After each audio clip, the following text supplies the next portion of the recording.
Assalamualaikum warahmatullahi taala wabarakatuh. Salam pertemuan, salam bahagia untuk teman-teman yang berkesempatan bersama dengan saya.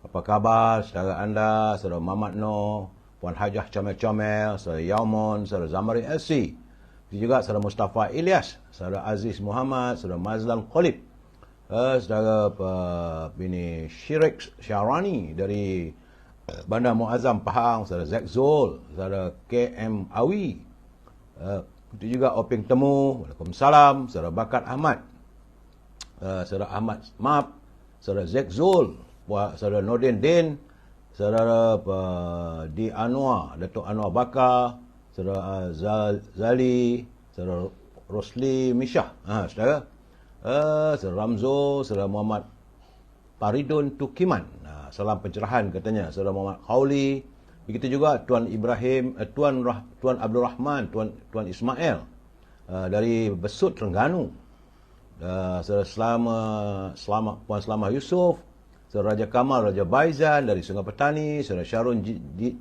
Juandi, itu saudara Yusof Awang dari Tanah Merah, Kelantan, saudara Rosmini dari Pontian, negeri Johor, saudara Kamisan Dahlan dari Gelang Patah juga dari Johor, saudara Marabiah Abdullah daripada Pandan Jaya, saudara Pak Chu dari Langkap, apa khabar? Pak Chu masih rindu kan pantun Pak Nazil. Saudara KM Awi, dia kata budak Ganu hadir. Buat Ganung, Terengganu saudara. Saudara Makno, saudara Richard Bakri, Puan Hamidah Kamat. Songkok cantik, songkok lama ni puan. Saudara Mazlan Khalid, apa khabar saudara? Salam perjuangan, saudara Awang Yusof. Begitu juga saudara Ramli Abdul Rahman, saudara Sayulan, saudara Mahmud, saudara Ishak Matzan, saudara Abu Bakar Harun, saudara Ramzul, Waalaikumsalam, Puan Umi Kalsum, salam pencerahan dan cinta damai. Terima kasih. Saudara Izzuddin dari Pulau Pinang, saudara Abu Seman Hashim dari Batu Pahat, Johor, saudara Azrul Jalil, saudara Abu Nem, saudara Muklis Lis, begitu juga saudara Puan Rashidah Ahmad dari Kota Singapura. Apa khabar puan? Moga sihat ya. Saudara Haji Azhar belum manap. Apa khabar Tuan Haji? Saudara Mat Sepana Jaya, salam pencerahan. Saudara ZD Izwan, Waalaikumsalam, terima kasih. Alias Muhammad, saudara Sinar Syahar Ibrahim, itu juga saudara Abu Nem, salam Madani, saudara Wan Kenanga dari Kota Baru, Muhammad Asri, saudari Nur Azila Yahya, Puan Nuraini, saudara Putra, saudara Awang Yusof, begitu juga Nek Ali, Waalaikumsalam. Mat Rin katanya. Mat Rin, ini rasanya dia Langkawi kot rasanya, saudara. Saudara Nek Ali, begitu juga saudara Azmi Omar daripada Minlef.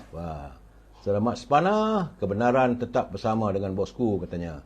Saudara Jamaluddin Rahni, salam untuk warga Cinta Damai. Saudara Puan Asmah Ahmad dari Seremban, Negeri Sembilan. Saudara Haji Wan Ismail, Meriah Dain, begitu juga Hafiz Izara, saudara Syamsul Anwar, Puan Nur Maria. Selamat malam untuk semua pelayar katanya. Zaid Hero, apa khabar Zaid? Waalaikumsalam, selamat malam. Saudara Nur Muhammad, Waalaikumsalam. Mak Rin, encourage more viewers. Saudara Sulaiman Hanapi dari Widuri Indah Senawang, dari Widuri Indah. Saudara Arif Saleh, Jaka Linglung, apa khabar? Saudara Fazilah Ismail, Muhammad Sapri Zainuddin, Waalaikumsalam. Dia kata terbaiklah Datuk Zaid, kata Mat Sepana Jaya. Saudara Zamri Ibrahim, Puan Syarifah Hafifah dari Pasir Gudang, salam untuk semua pendengar setia katanya. Yus Aidiras, saudara Zamri Ibrahim, itu juga Yuan Kasim, saudara Muhammad Radhi, Pacman Al-Wangsa Majuri dari Wangsa Maju, saudara. Dan juga Si Pujangga, apa khabar? Moga teruslah berkarya, saudara. Saudara DSJ, Datuk Seri Johan, apa khabar Tok? Tajuk malam ni macam-macam. Saya tak ada tajuk, saya macam-macam cerita, tapi merangkumi isu politik, Datuk. Saudara Mat Zaidi, saudara John Ringo, saudara Khair Anwar, itu juga saudara Syuk, saudara Abdul Qadir Rosdiwan. Baik saudara, itulah seketika saya menyantuni teman-teman Jangan kata saya tak santuni, saudara. Cuma yang mana tak sempat saya santuni, saya mohon maaf. InsyaAllah akan saya santuni usai pencerahan ini. Ya, saudara, hari ini hari Ahad, itu hari libur untuk kita. Dan merupakan hujung minggu untuk kita berehat. Dan besok kita bersiap sedialah untuk bekerja, ya, saudara abang Tony Durian, saudara Rosdiwan.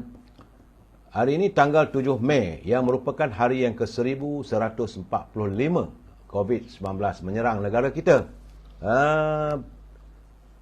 Saya juga ingin menyatakan bahawa COVID-19 masih lagi ada. Cuma mungkin besoklah agaknya Kementerian Kesihatan, bawah pimpinan Dr. Zaliha, mungkin akan memberi pengumuman berapa ramai jangkitan sebagainya. Saudara Zari dari Pasir Mas, Kelantan, saudara. Nenek, Waalaikumsalam, saudara. Begitu juga saudara Osman Abdullah, Ibrahim Cik Muda, saudara Zizi Buhari. Dan Zari daripada Mas Kelantan, saudara Syam, apa khabar saudara? Saudara Azhar Ahmad, salam pencerahan, terima kasih.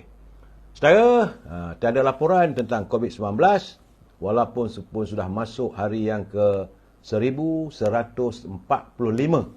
Oh, lamanya. Belum lagi usai-usai COVID-19. Baik, saudara, hidup perlu diteruskan, usaha mesti diusahakan, rezeki harus dicari, rezeki yang halal berniagalah, saudara. Kalau anda mempunyai produk untuk saya wawarkan, jangan lupa hubungi Al-Azhar di talian 011-330-41241. Al-Azhar dia berniaga bakur, stangi al-bakur, dan juga minyak wangi dari tanah Arab, saudara. Samping itu, kalau anda tak dapat menghubungi Al-Azhar, boleh hubungi Siti Farehah di talian 017-711-4300. Dan jangan lupa, saudara, dendeng manis Siti Farehah. Pesanan dah dibuka, cuma yang tak dibuka lagi iaitu simpulan kasih Cik Siti. Belum lagi katanya, masih lagi nak merawat keletihan. Bulan puasa lepas banyak sangat teman-teman yang memesannya. Dan untuk teman-teman yang tinggal di sekitar Lembah Kelang, kalau mahu mendapatkan bekalan buah-buahan, boleh hubungi Saudara Syauqi di talian 012-357-5703, saudara. Buah-buahan sebut akan dihantar terus ke rumah anda. Dan jangan lupa, ini makanan kegemaran saya, Popiah Sira Lady Maria. Memang sedap, saudara. Rangup, pedas dan manis. Harga ramah, boleh hubungi Saudara Nizam di talian 019-435-1203. Dalam musim sekarang ni, musim harum manis, saudara. Buah mangga. Saya tadi makan buah harum manis, saudara. Sedap, saudara. Manis, harum rasanya. Kiriman sahabat saya, saudara Yusof dari Usima. Beliau mempunyai ladang harum manis di Aman Usima. Jadi pada teman-teman yang mahu merasa nikmatnya makan buah mangga harum manis dari ladang saudara di Aman Usima, boleh hubungi saudara Ahmad Ikram di talian 013-811-0299. Ada dua grade. Satu itu grade premium dan satu grade super. Harga juga harga rahmah, bukanlah mahal mana pun. Bolehlah hubungi saudara Ahmad Ikram bin Mak Yusof.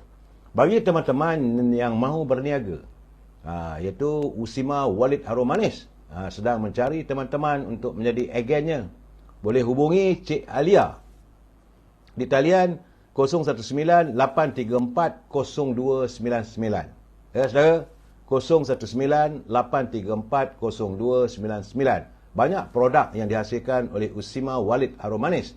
Antaranya adalah Usima Collagen Bird Nest Nutrition Drink. Ini dia punya saya nampak dalam tu ada dia punya sarang burung walid, saudara. Ini adalah merupakan minuman kesihatan berasaskan sarang burung walid dan buah goji serta ginseng. Sedap, saudara, dan menyegarkan badan kita, saudara. Ia adalah meningkatkan tenaga, melancarkan aliran darah dan bersifat anti penuaan serta menganjalkan kulit, saudara. Jangan lupa, saudara boleh hubungi Cik Alia untuk menjadi agen. Banyak produknya, ada sabun, ada harum manis Nest, saudara, dan macam-macam lah, termasuklah juga buah harum manis, buah mangga harum manis. Bagaimanapun, kita mengharapkan mendoakan agar usaha murni saudara Datuk Yusof dalam Usima Harum Manis ini, saudara, mencapai kejayaan dan teman-teman boleh mencari rezeki bersama. Saudara Abdul Jamal, Perpaduan Malaysia Madani, saudara Fazilah Awang, salam dari Pulau Pinang, saudara Daud Amin. Dia kata apa, masuk balik, keluar masuk balik. Begitu juga Puan Mamunah Ahmad Aris, saudara Sabaruddin Din, saudara Abdul Wahid Karim, saudara Mimah S Kitchen, saudara Hamid Mahat, saudara Azzawan. Yang saya santuni mana yang sempat ya, saudara Mat Kana, apa rakyat nak katanya, saudara Semerah Padi. Baik saudara, kita teruskan pencerahan kita malam ini dengan segmen Naluri Kehidupan. Ini adalah untuk sebagai panduan kita sebagai umat Islam, saudara. Ya, Tengku Zaleha Jani, apa khabar? Waalaikumsalam. Saudara Ramli Karim daripada Keluang. Salam, semoga semua sihat katanya. Baik, saudara. Kerana diriwayatkan dari Jabir bin Abdillah radhiyallahu anhu, dia berkata bahawa baginda Rasulullah SAW bersabda, sesungguhnya di syurga itu ada 100 tingkatan yang telah Allah sediakan bagi mereka yang berjihad di jalan Allah. Jarak antara satu tingkatan dengan tingkatan yang lain bagaikan jaraknya antara langit dan bumi. Tinggi. Apabila kalian berdoa, mohonlah kepada Allah dan mintalah kepadanya supaya kita dapat ditempatkan di syurga Firdaus. Al-Firdausi, saudara. Kerana syurga Firdaus merupakan syurga yang paling tengah dan paling atas, tinggi. Di atasnya terdapat arasy Allah, zat yang maha pengasih lagi penyayang. Dari syurga Firdaus itulah seluruh mata air sungai-sungai syurga mengalir. Itu adalah hadis riwayat Al-Bukhari yang ke-2581, hadis sahih. Jadi setiap daripada kita sentiasalah mengharapkan untuk menjadi orang yang paling baik dan cemerlang dalam hidup di dunia dan di akhirat. Untuk mendapat ganjaran syurga di hari akhirat nanti amatlah diharapkan oleh setiap orang. Kerana baginda Rasulullah SAW meminta kita berdoa agar mendapat syurga yang paling baik, itu syurga Firdaus. Dalam hadis dari Anas bin Abdul Malik, baginda Nabi Muhammad SAW bersabda tentang syurga Firdaus. Maksudnya saudara, Firdaus adalah syurga yang paling tinggi dan paling baik dan yang paling afdal. Itu hadis riwayat Tirmizi. Dan menjadi cemerlang dan terbaik bila kita menuntut dan berusaha bekerja dengan bersungguh-sungguh untuk memperolehinya. Sayyidina Ali pernah berkata, biarlah cita-cita tinggi di langit, kalaupun engkau tidak mencapainya, tapi biar cita-cita itu sampai tinggi melangit, walaupun tidak mencapainya, dapat setengah pun cukuplah. Kerana kecemerlangan tidak dianugerahkan kepada orang yang melakukan usaha sambil lewa, tapi mereka yang berlumba-lumba dan bersungguh-sungguh melakukannya. Dalam kita berdoa, mintalah yang paling baik daripada Allah SWT agar diredai, dan mohon agar kita dimasukkan ke dalam syurga Firdausi. Ingat saudara, itu permohonan kita kepada Allah setiap kali kita solat, bila kita sujud. Apa khabar saudara Acai Bentayan dari Pahang, saudara Lim Bunciang, terima kasih hadir sahabat malam menemani saya. Saudara Husin Qoldi, salam Aidilfitri buat semua warga cinta damai. Saudara Nozaidi Muhammad. Saudara, kita santun pula. Mutiara kata kiriman Tan Sri Osu Sukam. Katanya, hukum asalnya pada setiap wanita itu adalah sopan dan sangat pemalu. Bahkan di hadapan dan sesama wanita itu sendiri, naluri malunya tetap ada. Oleh itu, setiap wanita jagalah adab dan peradaban wanita. Kerana saudara, itu kata Tan Sri Osu, naluri ataupun hukum asalnya, wanita itu adalah sopan dan sangat pemalu sifatnya. Walaupun dia bersama-sama dengan kumpulan wanita pun ada rasa malu yang tinggi. Jadi sebab itu, pertahankanlah peradaban wanita itu, kata Tan Sri Osu. Ya, saya nampak gayanya mantan Ketua Menteri Sabah ni, dia juga pakar dalam kejiwaan wanita, saudara. Itulah kita saling berpesan-pesan, mengingatkan. Saya tetap mengingatkan pimpinan negara agar jangan berbelanja wang negara tanpa had, kerana kita bimbang seandainya wang negara diberbelanjakan tanpa had, maka negara akan muflis, saudara. Itu keadaannya, saudara. Baik, saudara. Ini keadaannya. Saya juga harus berpesan pada anda, bagi mereka yang menyunting semula live saya ini dan dimasukkan dalam sebarang channel, maka anda harus bertanggungjawab, kerana saya tidak bertanggungjawab atas sebarang suntingan yang anda lakukan. Ya, saudara.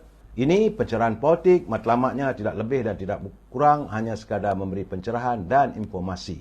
Seandainya ada saya punya komen dan sebagainya, maka kita harus berpegang pada prinsip kita mesti bersetuju untuk tidak bersetuju. Ya, Saudara Fazil, Saudara Ronchiu, Saudara Rahman, Saudara Azmi Atan, Saudara Limut, Puan Siti Rafi'ah dan juga Mas Ran Abdul Hamid, Saudara Mat Spana. Doakan yang baik-baik untuk bosku, katanya. Moga ada sinar. Ya, Saudara Aziz Nordin, Saudara Mutalib Meknun. Kita mesti bersetuju untuk tidak bersetuju. We must agree to disagree, saudara. Saudara Muhammad Nizam dan sebagainya. Teman-teman yang lain yang tak tepat saya santun, saya minta maaf, saudara. Saudara Rahman, Saudara Alias, Saudara Anam Gersik, Saudara Jaharuddin, Saudara Zainal Muhammad Ali. Saudara, we must agree to disagree, saudara. Itu prinsip kita. Dan kalau anda mau menghantar tulisan dan sebagainya, pastikan menggunakan bahasa-bahasa yang baik. Jangan macam semalam, tiba-tiba bahasa yang bukan-bukan, saudara. Carut-mencarut, itu bukan budaya kita, saudara.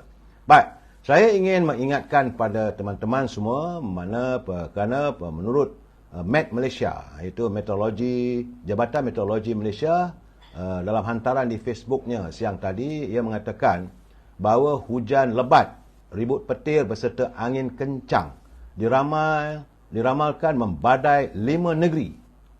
Sehingga lewat jam 9 malam nanti saat ni, sir. Dan di Kelantan ia membabitkan di Jeli, iaitu di Jeli, Tanah Merah, Kuala Kerai dan Gua Musang. Manakala di Terengganu, Besut, Stiu dan Hulu Terengganu. Dalam hantaran Facebooknya ia memaklumkan ribut petir diramalkan di Kedah membabitkan kawasan Sik dan Baling. Selain itu Sarawak, katanya cuaca yang sama juga dikeluarkan bagi kawasan Kuching, Bau, Samarahan, Asajaya, Seri Aman, Betung, Sibu, Mukah, Miri, Telang Usan dan Marudi serta Limbang, saudara. Hujan lebat dan ribut petir turut diramalkan di Sabah membabitkan kawasan pedalaman iaitu Sipitang, di Tenom, Kuala Penyu, Beaufort dan Nabawan. Sementara di pantai barat Sandakan, di Telupit, Kinabatangan, Beluran dan Sandakan serta Kudat dan Labuan. Jadi itulah amaran dikeluarkan kerana terdapat tanda-tanda menunjukkan ribut petir dengan intensi hujan melebihi 20 mm yang hampir ataupun dijangka berlaku. Hujan dijangkakan berlaku sehingga 1 jam, saudara. Sebab itu, teman-teman, di 9 negeri sebut berhati-hati. Johor tak ada pula laporannya. Di Negeri Sembilan tak ada, Kuala Lumpur tak ada, tapi sekitar rumah saya ni nampaknya mendung. Namun badan kita rasanya panas. Saya baru lepas mandi sebenarnya, saudara. Mandi dah 2 kali dah, saudara. Saya balik daripada menghadiri jamuan terbuka UMNO Wilayah Persekutuan. Kemudian balik mandi, masih lagi rasa bahang yang panasnya, saudara. Sebab itu, saudara, fenomena perairan monsun yang akan disusuli oleh El Nino bulan hadapan ini membuatkan kita mengeluh lantaran keadaan suhu harian yang lebih panas daripada biasa. Keadaan itu membuatkan ramai rasa bimbang masalah kesihatan. Jadi usaha mengelakkan kita terdedah kepada stroke haba dan mengesyorkan supaya orang ramai mengambil minuman ais untuk melegakan tekak, terutama ketika cuaca panas. Namun cadangan itu dikatakan menimbulkan risiko kalau kita terus minum air batu, saudara. Pakar Dietik Hospital Sultan Abdul Aziz Shah, Universiti Putra Malaysia UPM, Profesor Dr. Barakatun Nisa Mak Yusof menyatakan bahawa pemilihan minuman sejuk, ais ataupun air masak tidak penting, tapi pengambilan itu perlu mencukupi keperluan dalam tubuh badan. Kerana ketika cuaca panas, orang ramai perlu memastikan badannya cukup air supaya terhindar daripada keadaan dehidrasi atau kekeringan. Jadi soal air masak itu yang terbaik, dan tak kisahlah kalau ada nak minum air batu pun boleh juga katanya. Bagaimanapun apa yang perlu dielakkan adalah makanan masin. Itu perlu, saudara, katanya. Apa yang pula air makanan masin, minuman manis yang berkola, berkafein, minuman beralkohol yang boleh menyebabkan seseorang itu membuangkan air kecil lebih kerap. Air minuman isotonik, katanya, atau minuman sukan juga baik pada cuaca panas yang melampau ini. Jadi, saudara, pastikan dalam badan kita sentiasa ada air yang banyak. Oleh itu, banyakkan minum air. Itu pesan daripada pakar perubatan, saudara. saya mengharapkan kita sihat. Memang saudara Pablo Escobar, saudara Hasna, saudara Mat Rosdi, saudara Ismaili, saudara Roslan, itu juga saudara S.A.B. Hakim Jaafar dari Singapura.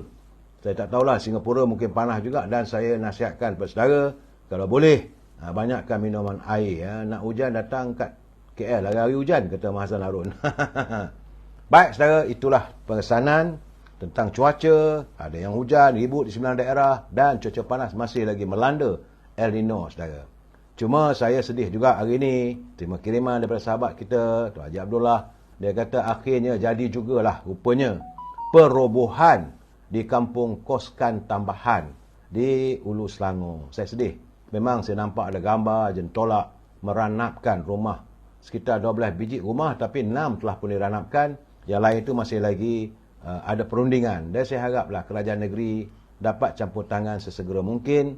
Bagi mereka yang rumahnya telah dirobohkan, berilah perlindungan di mana mereka nak tinggal, saudara.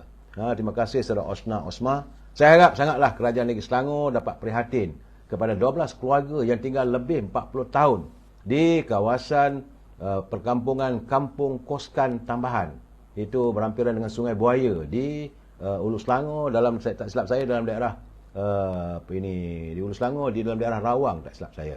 Itu keadaannya saudara. Bagaimanapun saudara, memang semalam saya menerima kiriman, tetapi saya tak nak baca. Sebab saya kata mungkin ini adalah merupakan berita palsu, dan ternyata benar apabila hari ini pejabat Peguam Negara, Jabatan Peguam Negara menafikan ada mengeluarkan satu kenyataan akhbar mengenai pendakwaan terhadap Ketua Setiausaha Negara Tan Sri Muhammad Zuki Ali. Saya pun tak tahulah sekarang saudara. Macam-macam cerita yang orang timbulkan seolah-olah benda itu macam benar saudara, sedangkan benda tak betul. Sebab itu saya harap pelayar-pelayar, teman-teman, tengok media sosial ini berhati-hati. Jangan lihat dan terus percaya. Ini lihatlah sekarang bagaimana Jabatan Peguam Negara menafikan ia telah mengeluarkan satu kenyataan akhbar mengenai pendakwaan terhadap Ketua Setiausaha Negara, iaitu Tan Sri Muhammad Zuki Ali. Dalam satu kenyataan hari ini, AJC Chamber, iaitu AJC ataupun Pejabat Peguam Negara, membuat kenyataan penafian itu merujuk kepada kenyataan media palsu yang tular di media sosial berkaitan pendakwaan ke atas Tan Sri Zuki. Jelasnya pihak Jabatan Peguam Negara menafikan sekeras-kerasnya telah mengeluarkan kenyataan tersebut. Kerana terdahulu saya satu kenyataan akhbar tular di media sosial, kononnya dikeluarkan oleh Jabatan Peguam Negara berkaitan pendakwaan terhadap Ketua Setiausaha Negara. Jadi kenyataan yang bertarikh 5 Mei itu lengkap dengan nombor rujukan, fail, macam-macam lah, seolah benda itu betul.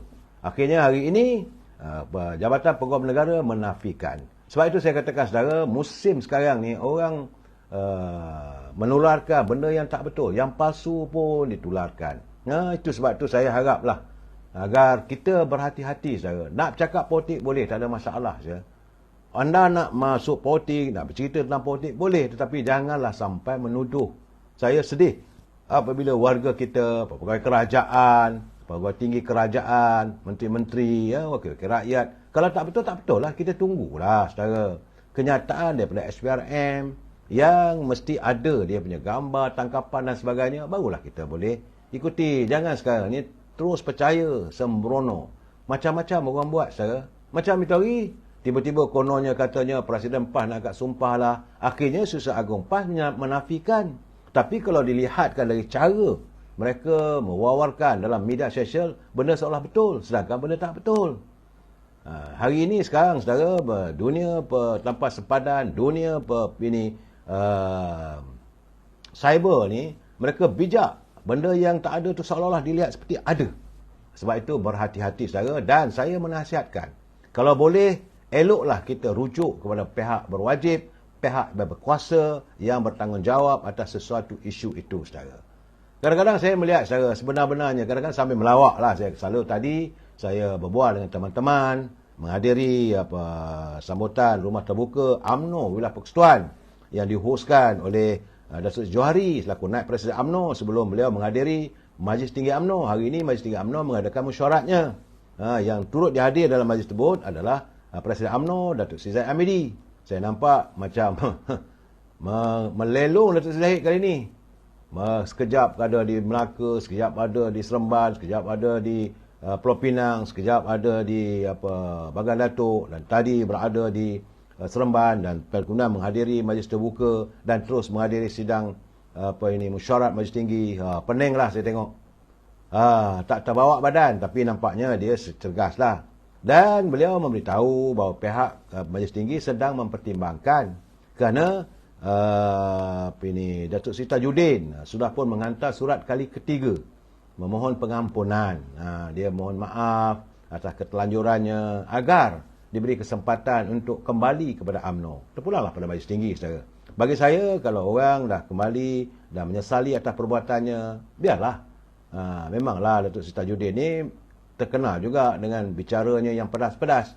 Tapi saya harap dapat menjadi pengajaran lah seandainya beliau diterima kembali. Saya tak tahu apa perkembangannya. Saudara Frank Zid, apa cerita lah saudara? Jangan begitu saudara, tak baik. Jangan kita bermusuh. Saya, ini sebab tu orang Melayu kita ni kadang-kadang saudara. Sebab saya kata orang Melayu ni kita tak macam warga keturunan Tionghoa. Orang Cina ni mereka berpolitik, mereka mengikut cara politik Taiwan. Bila musim pemilihan, selesaikan. Lepas tu terus berusaha untuk cari kehidupan. Tapi orang kita ni kadang-kadang politiknya macam politik filem Tamil. Bukan politik orang Tamil, tidak, seperti filem Tamil. Berdebu, tak ada kesudahan. Akhirnya kebenaran itu muncul. Hero selalunya menang besar kemudian. Itu ceritanya sekarang.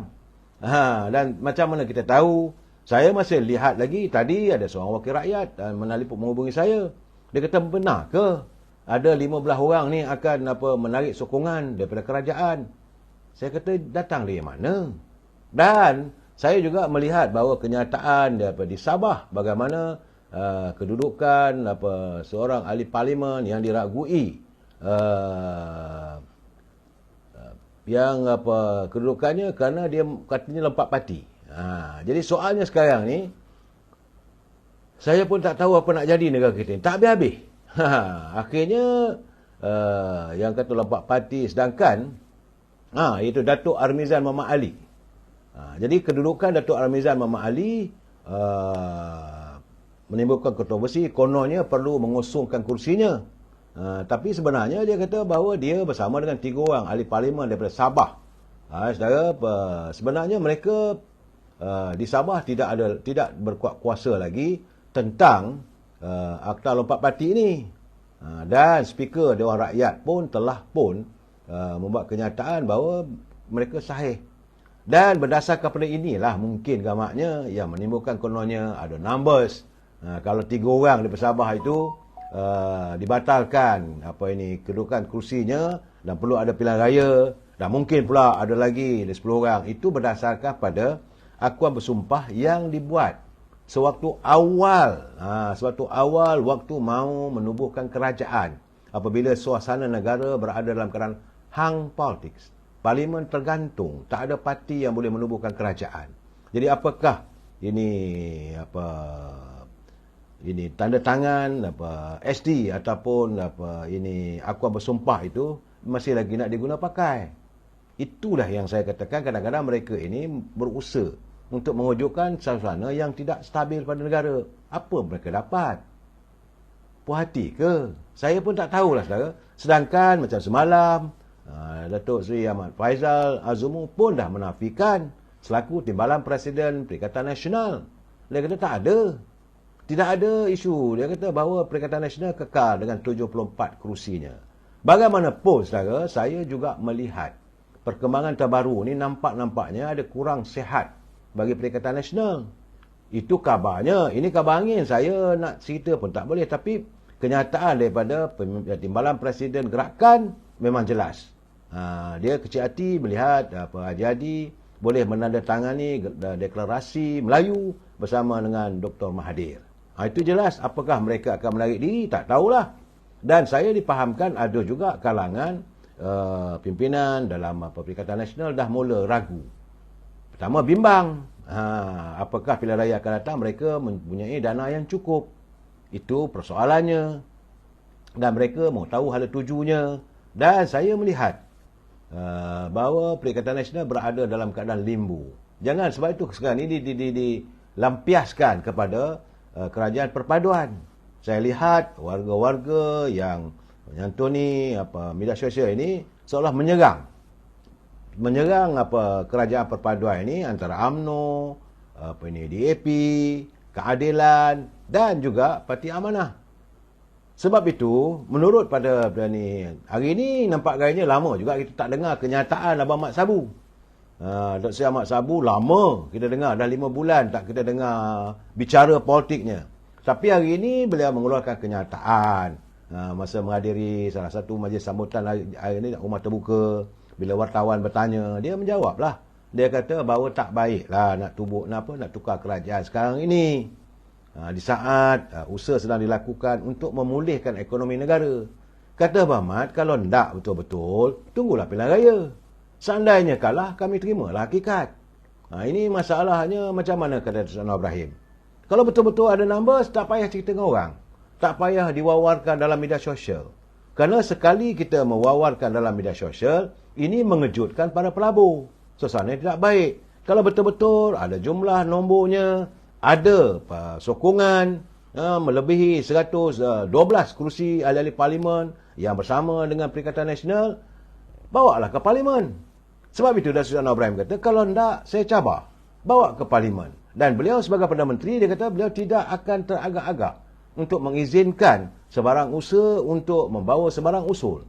Dia kata dia bukan macam Perdana Menteri terdahulu, yang bila orang nak bawa usul ni tak percaya tu, maka parlimen digantung. Ini tidak, dia kata. Era sekarang ni, era berterus terang. Itu keadaannya, saudara. Sebab itu saya ingin mengingatkan juga, saudara, jangan lupa, puncanya lain tak ada, saudara. Saya rasa, saya yakin saya lah, saudara. Puncanya, saudara, sebab macam filem Abdul Wahab lah. Filem 3 Abdul, saudara. Sebab itu mereka sekarang menyerang UMNO. Konon-kononnya lah. Sebab mulai besok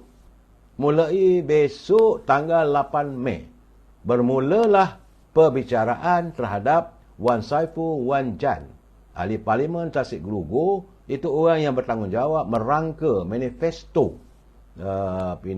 Perikatan Nasional yang menghadapi tuduhan rasuah sejumlah 9 juta ringgit. Itu akan berlangsung besok, saudara. Sebab itu dia mengatakan bahawa, kita dengarlah 2-3 hari lepas, dia mengatakan bahawa tuduhan terhadapnya adalah tuduhan yang berunsurkan politik.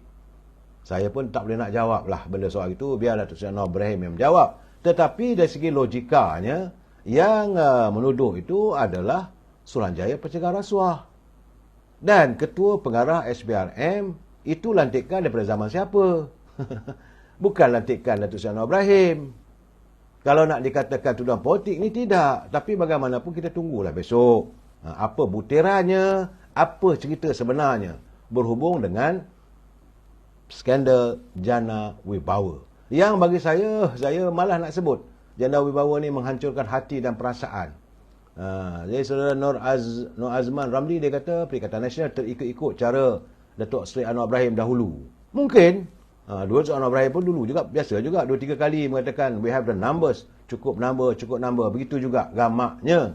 Tetapi waktu itu, saudara, beliau mengharapkan supaya parlimen mengadakan persidangan, tapi tiada persidangan. Itu keadaannya.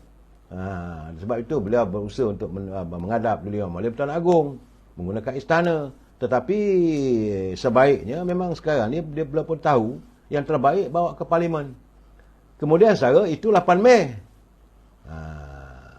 9 hari kemudian, itu seminggu selepas itu, Taukeh Prabut dari Pagoh yang juga merupakan sahabat baik kepada Tan Sri Muhyiddin, Teo Wee Cheng, juga bakal menaiki kamar tertuduh dalam kes rasuah. Kali ini katanya berjumlah 12.8 juta ringgit. Itu yang saya katakan skandal Jana Wibawa. Tiba-tiba nama yang bukan Melayu. Sedangkan Jana Wibawa tu diasaskan kononnya untuk menyelamatkan syarikat-syarikat kontraktor Bumi Putera Melayu. Tiba-tiba ada pula nama seperti Teo Wee Cheng yang bakal dihadapkan ke mahkamah pada tanggal 17 Mei. Sama-sama kita tunggu, saudara. Kerana pasti akan terdedah segala-galanya. Tanggal 26 Mei, ini semua orang nak nanti. Ini yang membuatkan saya rasa berusahalah mereka kalau boleh mau mengusir Datuk Seri Anwar Ibrahim daripada anjung kuasa di Seri Perdana, kerana bagi mereka itulah key person, orang yang bertanggungjawab, kata mereka. Mungkin kerana kalau tak ada Datuk Seri Anwar Ibrahim, maka isu tentang korupsi ini tidak terdedah lagi. Kalaulah mereka yang memimpin ataupun berada di anjung kuasa di Seri Perdana.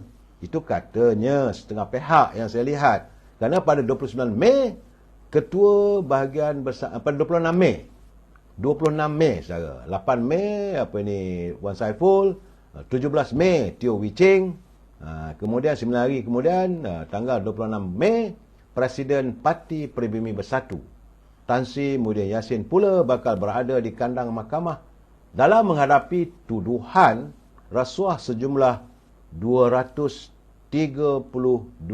juta menyangkut isu jana wibawa. Wow, banyaknya. Dan sama-sama kita tunggu tanggal 26 Mei.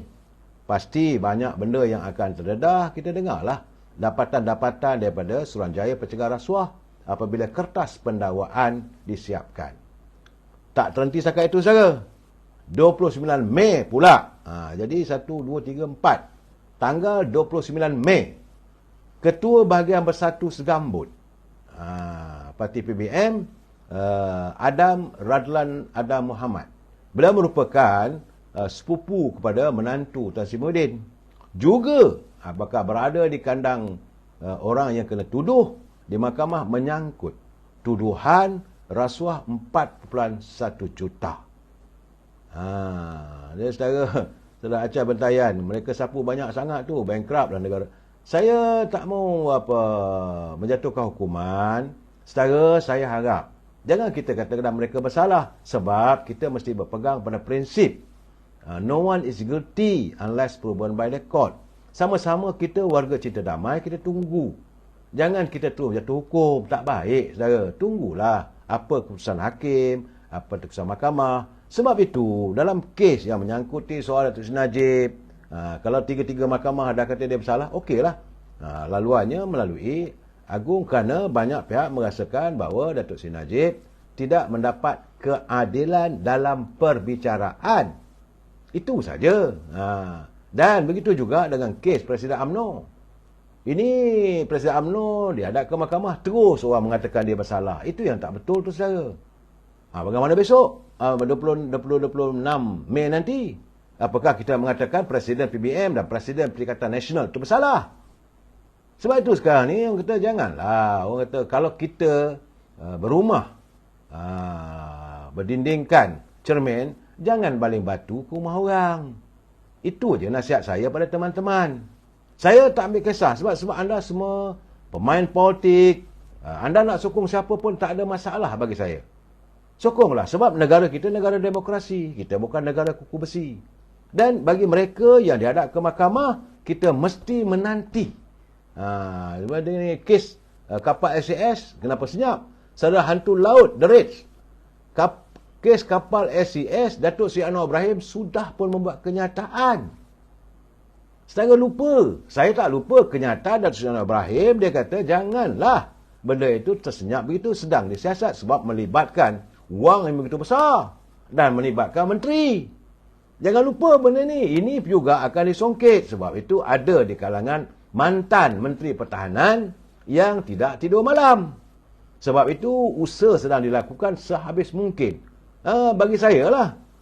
Kemudian saudara Mukis Lis dia kata, yang saya muskil, Perdana Menteri ke-10 tidak pula sebut ZT pasal rasuah Hakim Nazlan yang berkait dengan bosku. Tidak pula PM ke-10 meratibkannya. Saya yakin benda ini pasti akan terlaksana apabila bidang judisiari ini diperbetulkan. Saya yakin begitu saudara. Jangan kita terus buat tuduhan. Sebab itu kalau saudara ingat 2 minggu dulu saya dah buat kenyataan secara terbuka. Saya kata sudah sampai masanya kita mempunyai hakim-hakim, barisan hakim-hakim yang pakar dalam bidang pencegahan rasuah, dan diwujudkanlah mahkamah untuk membicarakan mereka yang menghadapi tuduhan rasuah. Ramai saudara. Ramai. Berderet-deret. Bukan sedikit. Cuma sekarang ni saya melihat kadang-kadang ini antara kalangan penyokong Dr. Mahathir khususnya. Terus tuduh 60 tahun UMNO ni rasuah. Saya nak bagi tahu saudara, dalam tempoh 60 tahun UMNO mentadbir, pemimpin UMNO yang paling lama selama 22 tahun Dr. Mahathir. Jangan kita tuduh UMNO, pemimpin UMNO. Habis macam mana?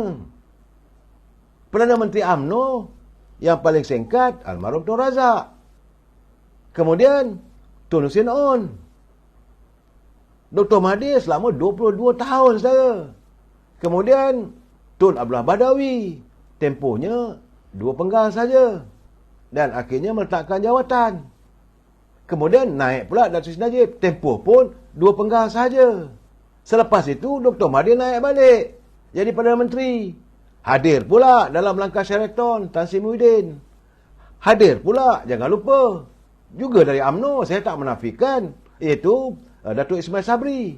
Jadi jangan tuduh UMNO 60 tahun. Tak bolehlah saudara merangkum begitu. Saya tak tahu apa matlamat anda menuduh yang sedemikian. Dan saya balik daripada menghadiri rumah terbuka, saya naik Grab. Saya ni marhain saudara. Saya ni antara YouTuber atau pemain media sosial marhain. Saudara Rizal Mat Syairi dia kata Mahathir suci lah. Saya tak beginilah saudara. Jangan kita menyindir dan sebagainya. Kita tunggu sebab Dr. Mahathir pun telah mengambil tindakan menyaman Datuk Seri Anwar Ibrahim dengan nilai 150 juta. Pun akan kita ketahui nanti. Jangan pula kita Datuk hukum Datuk Seri Anwar Ibrahim bersalah. Ini tak betul cara kita. Saya dah bagi tahu kita nak bercakap soal politik, nak bercakap soal hukum apa semua, tunggu satu persatu. Jangan tak sabar-sabar kita mengatasi siapa kita. Kita bukan hakim. Kita bukan pakar dalam bidang undang-undang. Kita banyak mendapat maklumat berdasarkan kepada apa yang dilontarkan oleh pemain-pemain media sosial. Sebab itu saya dengar kenyataan-kenyataan pemain-pemain media sosial yang sifat mereka adalah orang yang bagi saya berusia juga. Bukan anak muda. Ada yang usia 70 tahun, ada yang usia 60 tahun lebih. Yang katanya terlibat dalam politik ini agak lama. Kononnya sebagai penganalisa politik. Lepas itu dia mengaku bahawa dia penyokong tega pada Dr. Mahathir. Tetapi kenapa memberi gambaran yang tak tepat? Kenapa memilih jalan memburukkan orang hanya untuk menaikkan idolanya? Saya rasa tak betul cara begitu. Walaupun saya orang UMNO. Saya cakap dengan saya orang UMNO. Tentulah saya akan mempertahankan Presiden UMNO. Tapi kalau Presiden tak betul, kita balon saya. Tapi janganlah seolah-olah idola mereka itu maksum sifatnya. Serdar Ramsyah, kes kapal ada yang dah dituduh. Ya, dah ada pun yang dituduh. Betul Serdar Ramsyah. Daripada Bousted Group sudah pun dibawa ke muka pengadilan. Benda ini akan terungkai. Tunggulah SPRM untuk tuduhan berikutnya. Itu pandangan Serdar Ramsyah. Benar. Ini saudara kita perlu faham. Bukan terus senyap. Tak ada. Dalam zaman sekarang, negara di bawah pimpinan Datuk Seri Anwar Ibrahim, saya berkeyakinan segala kebejatan berhubung dengan rasuah ini tidak akan diswep ataupun disembunyikan di bawah kapet. Soal saya, jangan kita kadang-kadang saya melihat orang beri pandangan begitu begini dan banyak bersifat mencerca dan seolah-olah menghina. Saya tak setuju saudara. Kalau Datuk Anwar Ibrahim, maka diulang-ulang cerita-cerita bagaimana tuduhan, liwat dan sebagainya dengan kata-kata yang tidak sepatutnya kita lontarkan kepada seorang Perdana Menteri. Saudara, saya kadang-kadang satu ketika dulu saya tak bersetuju dengan pandangan Dr. Mahathir. Tapi bila saya berada di luar negara, bila orang bercakap Dr. Mahathir, menjadi tanggungjawab kita mempertahankan. Sebab beliau adalah Perdana Menteri kita waktu itu. Begitu juga ada kadernya saya tak bersetuju dengan cara Datuk Seri Najib. Tapi bila saya berada di luar negeri, orang bercakap, apa ni Malaysia ni, your Prime Minister, kata salah tu. Kita harus bertanggungjawab. Kita mesti menghormati pemimpin kita. Ini sistem demokrasi. Yang saya hairan, bagaimana mereka yang kononnya menegakkan demokrasi, kononnya mengamalkan demokrasi, bagaimana mereka mau menafikan bahawa Parti Pakatan Harapan mendapat 82 kursi. Itu majoriti di kalangan minoriti. Sedangkan Perikatan Nasional cuma dapat 74 kerusi. Macam mana saudara menafikan bahawa Pakatan Harapan ini tidak mendapat sokongan rakyat? Ini persoalannya. Dan mereka kadang-kadang bila nak membuat ini, nak menomah, menuduh begitu begini, melontarkan satu kenyataan, mengatakan tak demokrasi. Apabila Datuk Seri Anwar Ibrahim bersama dengan Datuk Seri Zahid Hamidi mewujudkan kerajaan perpaduan. Kerajaan itu adalah santunan daripada tuanku. Setelah kena faham betul-betul. Saya tak tahulah berapa malam lah saya nak bercakap soal ini. Apabila Tan Sri Muhyiddin tolak mentah-mentah. Dia nak jadi Perdana Menteri. Alasan dia kata dia dapat statutory declaration ataupun akuan bersumpah di kalangan 12 orang ahli UMNO. Benda yang salah. Macam mana you mengatakan itu sebagai satu demokrasi? Sebab kita ada undang-undang, ada akta anti lompat. Kalau UMNO nak sokong, dia kena sokong secara en blok. Dia tak boleh membawa sokongan secara individu. Kalau dia membawa sokongan individu, dia kena letak jawatan. Itu keadaan saya. Saudara Mukhlis, bagaimana pula pandangan atas dasar kerajaan menangani isu ekonomi rakyat dan negara yang semakin meruduk? Ini yang sepatutnya kita santun. Ini yang sepatutnya kita santun. Tadi saya dengar juga kenyataan Menteri Ekonomi, Saudara Rafizi, dia kata bahawa kerajaan mendengar dan sedang menangani. Okeylah, saya ni memang tidak siapa pun boleh menafikan bahawa kehidupan rakyat dalam keadaan sukar. Ini kerana kita kena terima hakikat negara dalam keadaan berhutang. Negara kita bukan negara, kalau buat bajet tu bajet yang berimbang. Hutang negara tenat saya 1.5 triliun. Berganda-ganda daripada zaman Datuk Seri Najib mentadbir negara yang sekitar 580 bilion. Ini 1.5 triliun. Lebih daripada 2 kali ganda. Dan dalam keadaan begini, bagaimana? Sebab itu, saya melihat usaha yang dilakukan oleh Datuk Seri Anwar Ibrahim adalah mencari pelabur-pelabur dari luar. Kalau mereka datang dengan pelaburan, maka ekonomi akan meningkat. Tetapi di saat kita mahu menangani ekonomi rakyat, ekonomi negara, ada pula pihak yang melakukan sabotaj. Yang saya katakan ini sabotaj. Apabila diwar-warkan kerajaan ini, kerajaan yang gagal. Nak kata gagal macam mana? Baru 5 bulan. Ini kena terima hakikat. Kita ni nak tengok, saya dah bagi penjelasan sebulan dulu, 2 bulan dulu. Malahan sebelum Datuk Seri Anwar Ibrahim jadi Perdana Menteri lagi, saya menyatakan seandainya Datuk Seri Anwar Ibrahim jadi Perdana Menteri, dia tidak mempunyai tongkat sakti untuk memperbaiki ekonomi yang telah rosak. Saya berbual dengan pakar ekonomi negara, iaitu mantan Menteri Kewangan, Tengku Razali Hamzah. Saya berbual dengan beliau memperakui bahawa negara kita teruk.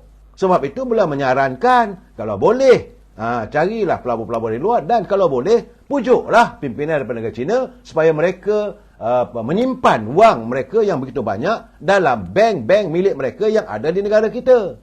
Dengan harapan, maka kita punya currency ataupun nilai mata wang kita meningkat. Bukan nak pinjam. Hari ini negara China mempunyai 7.9 triliun surplus ataupun lebihan. Mereka mempunyai lebihan, bukan macam di Amerika. Amerika berhutang. China bukan berhutang. Mereka mempunyai lebihan wang. 7.9 triliun ke 75 triliun, tak silap saya. Dan menurut pandangan Yang Mulia Tengku Razali Hamzah, dia kata kalaulah kita boleh pujuk pemimpin dari negara China datang untuk menyimpan dalam bank mereka, bukan bank kita. Hari ini di Malaysia ada 3 buah bank. Datuk Seri Najib itu hari mewujudkan satu kawasan iaitu TRX untuk dijadikan bank pesisir, bank untuk semua dunia punya pemain-pemain ekonomi dunia, pelaburannya diadakan di TRX. Dan paling tidak, seandainya masuklah setengah daripada surplus yang ada, saudara, maka wang kita akan meningkat. Bila nilai mata wang kita meningkat, mudahlah segala-galanya untuk kehidupan rakyat diperbaiki. Sekarang ni kita berhutang. Saudara, orang berhutang, bayangkanlah, yang saya khawatir sebenarnya, saudara, tiap-tiap tahun kita kena bayar. Sebagai Menteri Kewangan, tentulah Datuk Seri Anwar Ibrahim memikirkan bagaimana nak membayar. Kita kalau tak dapat bayar hutang, kita akan diisytiharkan negara yang muflis. Cuma nasib baik kita, negara kita berhutang pun dalam keadaan dalam ringgit Malaysia di kalangan Cuma 2.7% saya tak silap saya, kita meminjam dari negara luar. Tapi ini tidak berarti kita tak perlu bayar yang lain. Dan kita kena bayar, tak silap saya, 15 bilion setiap tahun. Kalau bahasa orang Perak, dia kata, mana nak kekornya? Saudara Acai Bentayar, dia kata hanya bosku yang boleh memujuk negara China. Saya rasa itu hari Datuk Seri Anwar Ibrahim dah pergi, sudah pun ada. Tetapi ada perkara-perkara yang tak boleh diumumkan. Sebab ini sensitif, saudara. Soal kewangan, semua, sensitif. Jangan lupa, saudara, bahawa antara negara yang juga mengharapkan pelaburan dari luar, supaya orang menyimpan dalam bank-banknya, adalah negara jiran kita, negara Singapura. Singapura tidak punya apa hasil. Dia tak ada minyak, tak ada kelapa sawit, tak ada getah, apa pun tak ada. Poci elek. Dia yang ada hanyalah bank. Jadi, dunia menyimpan, negara-negara luar menyimpan wang dalam bank-bank yang ada di Singapura. Sebab itu ekonomi mereka mantap. Dan inilah yang disarankan oleh Mulia Tengku Razali Hamzah. Kalaulah surplus ataupun lebihan wang yang ada di tangan negara China itu masuk pada negara kita, maka kita juga pemantap. Itu antara sistem ekonomi lah. Saya lebih-lebih itu saya tak boleh nak cerita. Tetapi saya dikabarkan bahawa memang ada pertemuan antara Perdana Menteri dengan Tengku Razali Hamzah dan beliau menawarkan khidmat nasihat secara, ialah anak dengan bapa. Jangan lupa, saudara, yang bertanggungjawab bahawa Datuk Seri Anwar Ibrahim masuk UMNO adalah Tengku Razali. Hasil daripada amanat Tun Razak. Itu kena pegang, saudara. Saya kalau orang nak kata apa pun, saya akan menafikannya. Yang benar-benarnya. Dan beliau menasihati. Ada pertemuan, dia nasihat. Dan selepas itu, lebih kurang 2 minggu selepas itu, Datuk Seri Anwar Ibrahim mengadakan kunjungan hormat ke negara China. Alhamdulillah. Ini kita jangan lupa. Dulu dalam keadaan kita susah. Pada tahun selepas tragedi 13 Mei, saudara. Suasana politik yang tak menentu apa semua tu. Dan almarhum Tun Razak memulakan dengan menghantar rombongan yang dipimpin oleh Tengku Razali Hamzah sebagai Chief de Mission, membawa Dewan Perniagaan Melayu Malaysia bertandang ke negara China, walaupun saat itu kita tidak mempunyai hubungan diplomatik. Selepas mereka, Tengku Razali pergi ke China, menyusul Tun Razak, maka termeterailah perjanjian antara Malaysia dengan China. Sekaranglah baru kita tahu, rupanya sebenar-benarnya yang tersembunyi, pertama-tama sekali waktu itu negara sedang membongkar hutan-hutan untuk menjadikan kawasan Felda. Dan Felda waktu itu menanam getah dan kelapa sawit.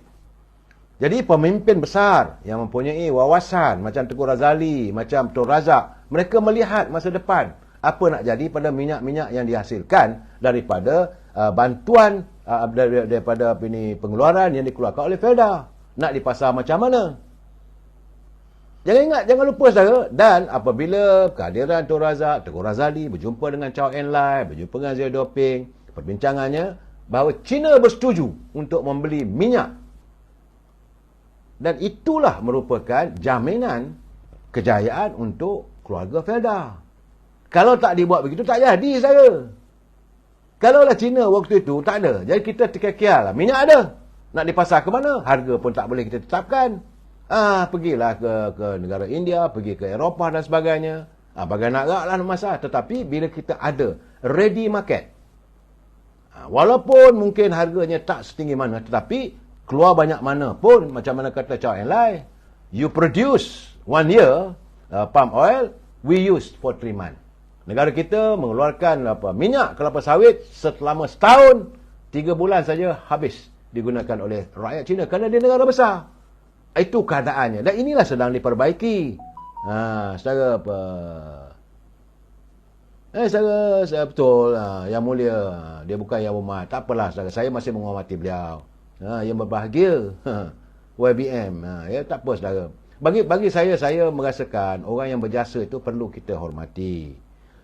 Tadi pun saya lihat juga ucapan Datuk Seri Anwar Ibrahim sewaktu beliau hadir melancarkan Proton kelas S90 tak silap saya. Datuk Seri Anwar Ibrahim memuji. Dia tidak pula menafikan bahawa Proton, syarikat Proton dilahirkan era Dr. Mahathir. Dia memuji, tak ada masalah apa pada dia. Kita sekarang ni, kita mesti terbuka walaupun antara beliau dengan Dr. Mahathir akan berhadapan dengan mahkamah. Dan mereka berdua memang berbalah yang panjang. Tetapi Datuk Seri Ibrahim, dia kalau benda tu benar, itulah benar. Tak ada rasa malu. Dia tak rasa malu, tak rasa segan untuk memuji jasa Dr. Mahathir mewujudkan syarikat Proton. Kemudian diperbaiki lagi. Tapi orang yang mula, macam juga sekarang ni, kita jangan lupa untuk mengingat. Warga Felda kena ingat tentang jasa Tun Razak dan Tengku Razali Hamzah yang memastikan supaya minyak-minyak dan harga minyak kelapa sawit itu dapat mencapai kejayaan matlamat sebagaimana yang disasarkan. Itu, dan sekarang ni Datuk Seri Anwar Ibrahim sedang merintis ke jalan itu supaya bila kita dapat kembali memasarkan minyak kelapa sawit kita ini di negara China, maka terjaminlah pengeluarannya. Barulah kita dapat merasakan jangka 10 tahun, 15 tahun akan datang, harga minyak banyak ini nilainya. Keluaran macam mana? Itu keadaannya. Saya bukan pakar ekonomi saya, tapi saya meletakkan secara logikanya. Dan hari ini sebab itu saya marah kalau orang mempertikaikan tentang kerajaan. Baru 5 bulan. Kerajaan gagal. Apa yang gagalnya? Memang saya dah bercakap saya bahawa sekarang ini poket rakyat perlu diisi. Tapi perlukah kerajaan mengisi macam mana pam minyak dalam poket rakyat? Apa upaya perlu lakukan? Sebab itu sekarang diusahakan narik pelabur supaya dapat bidang pekerjaan. Tapi lain tak ada yang dituntut, gaji naik. Datang dari mana kalau negara tidak punya wang? Proton X90 entah harganya berapa. Tak tahulah panel ni. Saya tak tahu harga apa semua, saya tak tahu. Itu terpulanglah pada syarikat mereka. Saya pun bukan nak mewawarkan. Mereka syarikat bukan bayar kita pun untuk masuk mengiklankan harga dan sebagainya. Saya tak memilih untuk menjadikan medan saya ini sebagai medan untuk mengiklan. Saya lebih suka dalam e-commerce, saya mewawarkan produk warga kita yang peniaga kecilan. Saudara. So, bagi saya soal sekarang ni, saya Raja Zainal Raja Muhammad, perbetulkan yang benar dan halangkanlah yang segala benda yang salah tetap salah, dan jangan petikai perkara yang salah itu untuk kebenaran itu. Sudah lari dari dasar yang harus dituju ke destinasi. Saya pandangan Raja Zainal Raja Muhammad benar. Kita harus perbetulkan yang benar dan halangkanlah segala benda yang salah tetap salah. Jangan kita petikaikan perkara yang salah itu untuk kebenaran. Itu sudah lari dari landasan yang dituju ke destinasi. Sekarang ni saudara, sebab itu orang bertanya, mana hala tuju negara? Hala tuju negara memakmurkan rakyat. Dan apa yang cuba dia diwujudkan oleh Datuk Seri Anwar Ibrahim adalah warga madani. Masyarakat madani. Kalau masyarakat madani mengambil contoh warga di Madinah. Seandainya itu berlaku pada zaman Sayyidina Osman, Sayyidina Khalifah Abdul Aziz, sehingga kan rakyat Madinah waktu tak ada yang layak untuk mendapat bantuan daripada zakat ataupun daripada Baitumal. Sebab semua dah senang lenang. Itu matlamatnya. Kita kena lihat dari segi matlamat. Tapi apa yang laku sekarang ni dipertikaikan. Syekhul Madani. Kenapa kita pertikaikan begitu? Daripada kita mereka yasha sesuatu yang kita tak tahu. Tapi ini jelas. Sebab perjuangan Datuk Seri Anwar Ibrahim dari dulu lagi, waktu saya kenal beliau, dalam ABIM, masih ada ketua pergerakan pemuda dulu, itulah yang diperjuangkan. Dan saya rasa tak ada masalah untuk kita mendukung. Sebab Abdul Hamid, dia kata harga X90 tu tinggi, tak apa saudara. Saudara Abdul Hamid, dia kata pengarah bomba Kelantan menafikan, membenarkan ambil air dari Pili sebagaimana yang dikatakan oleh ahli parlimen. Saya Abdul Hamid, soalnya bagi saya lah, isu-isu yang kecil begitu, sewajarnya biarlah ditangani oleh pihak berwajib. Kita harus membicarakan sesuatu yang besar. Sesuatu yang besar, soal dasar. Macam saya katakan, ke arah mana? Dan apabila pemimpin yang mahu menggelarkan diri mereka itu pemimpin, mereka harus mengutarakan pandangan dan juga pemikiran yang jelas. Bukan hanya menggunakan atas nama Melayu, atas nama rakyat. Demi bangsa, demi Melayu, demi rakyat kita berjuang. Tapi apa yang mereka perjuangkan? Setiap malam saya dah bercakap. Saya mengambil contoh mudah saja. Sebagai ahli parlimen, sebagai ahli Dewan Negeri, mereka mempunyai authority untuk pergi menilai harga-harga barang. Dan mereka boleh menghantar surat bantahan kepada Kementerian Perdagangan Dalam Negeri dan Hewan Pengguna. mewakili rakyat yang mereka wakili. Semalam saya dah bercakap, saudara. Kalaulah sekali, katalah seandainya saya mewakili warga Kota Damansara. Saya turun pakai pegawai. Sebab dia tak ahli parlimen, dia ada pegawai dia. Ada pegawai penerangan, ada pegawai penyelidik. Saudara, dan mereka punya gaji. Bukan mereka tak ada pendapatan. Gaji mereka besar. Sepatutnya, siasat di semua kedai. Harga minyak masak berapa? Kedai A begini, kedai B, kedai C semua. Kemudian diadakan suatu mesyuarat di kalangan pegawainya. Termasuk dengan parti-parti politik yang mereka anggotai. Tak ambil kisahlah sama ada kamu dari Parti Keadilan ke, Parti PAS ke, Parti UMNO ke, ataupun Parti PBM ke, atau DAP, tak ambil kisah. Bila dah dapat solusi itu, hantar surat. Pertama, sebagai orang parti. Saya selaku wakil daripada parti apa? Parti UMNO, atau Parti Keadilan, atau Parti PAS, atau Parti PBM. Ingin menyatakan kekesalan kami sebab kawasan kami ini tidak diperhatikan apabila harga barangan meningkat. Satu. Kemudian, satu surat lagi sebagai ahli parlimen. Saya sebagai ahli parlimen. Dan saya menuntut menteri memberi penjelasan. Dan kita akan bertemu di parlimen nanti. Itu yang kata Tuan Ibrahim. Kita berjumpa di parlimen, kita bertempur. Bertempurlah demi rakyat. Bukan bertempur nak mengusir Perdana Menteri. Bukan nak bertempur untuk mengatakan I got the numbers. Bukan bertempur saya ada 132 orang. Saya ada 120 orang. Itu bagi saya lah. Aduh, cekai punya idea lah, saudara. Yang kita nak tengok, wakil rakyat kita bertempur dengan menteri kalau mereka tidak melaksanakan tugas dan tanggungjawab menjaga kepentingan rakyat. Sebab mereka lah wakil rakyat yang berhormat. Mereka harapan rakyat. Rakyat meletak mereka sebagai wakil di parlimen. Bertempur habis-habisan. Tanggal 22 Mei nanti, kita tunggu. Jangan sampai dekat parlimen, menikus. Jangan dekat parlimen, tak datang. Hari 22 Mei 22. Hari Selasa, tiap-tiap hari Selasa, Datuk Seri Anwar Ibrahim sudah pun menyediakan waktunya selama 1 jam untuk menjawab segala persoalan yang boleh dibangkitkan oleh rakyat, oleh wakil rakyat. Bangkitkanlah. Ini tidak, saudara. Ceritanya cerita personal. Ceritanya nakkan kuasa. Aku nak jadi Perdana Menteri. Aku nak jadi menteri. Tak habis-habis. Sampai bila? Sampai bila mereka melelong? Saya maaf cakap saya. Kasar sikit, bahasa sikit. Sampai bila nama rakyat, nama bangsa dilacurkan untuk kepentingan politik mereka. Ini yang membuat saya tak boleh terima, saudara. Tak maaf, saudara. Kita jumpa lagi malam esok. Wabillahi taufiq wal hidayah. Assalamualaikum warahmatullahi wabarakatuh. Selamat malam.